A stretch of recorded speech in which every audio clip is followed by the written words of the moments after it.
TV serial में आपने अक्सर देखा होगा कि ननंद और भाभी में व्यंग के बाण चलते रहते हैं। हर सीरियल में देख लीजिए, ननंद भाभी के बीच 36 का आंकड़ा चलता है। ऐसा केवल टीवी पर ही नहीं, असल जिंदगी में भी होता है। असल जिंदगी में भी अक्सर दोनों के बीच नोक-झोंक चलती रहती है।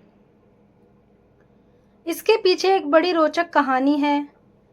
एक बार देवी पार्वती के मन में आया कि काश उनकी भी ननंद होती तो उनका मन लगा रहता। लेकिन भगवान शिव तो अजन्मे थे, उनकी कोई बहन नहीं थी। इसलिए पार्वती मन की बात मन में रखकर बैठ गई। लेकिन भगवान शिव तो अंतर्यामी है। उन्होंने देवी पार्वती के मन की बात जान ली और पूछने लगे कि तुम्हारे मन में कुछ चल रहा है तो बता दो। तब पार्वती ने कहा कि काश उनकी भी कोई नंद होती। भगवान शिव ने कहा कि ठीक है, नंद तो आ जाएगी, लेकिन क्या नंद के साथ आपकी बनेगी? पार्वती जी ने कहा कि भला नंद से मेरी क्यों न बनेगी। बस फिर क्या था, भगवान शिव ने अपनी माया से एक देवी को उत्पन्न कर दिया। यह देवी बहुत ही मोटी थी, उनके पैरों में दरारें पड़ी हुई थी। भगवान शिव ने कहा कि यह लो, तुम्हारी ननंद आ गई। इनका नाम असावरी देवी है। देवी पार्वती अपनी ननंद को देखकर बड़ी खुश हुई। झटपट असावरी देवी के लिए भोजन बनाने लगी।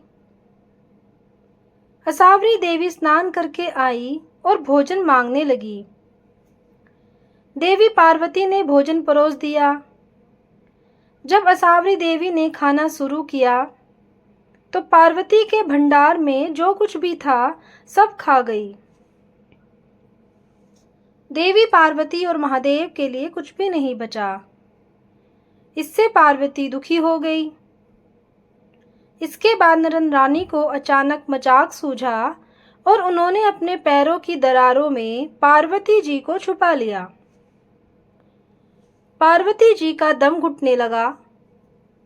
महादेव ने जब असावरी देवी से पार्वती के बारे में पूछा तो असावरी देवी ने झूठ कह दिया कि वह नहीं जानती कि पार्वती कहाँ है।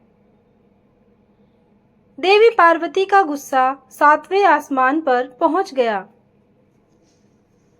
जब शिवजी ने कहा कि कहीं ये तुम्हारी ही तो कोई बदमाशी नहीं। असावरी देवी हंसने लगी और जमीन पर पांव पटक दिया।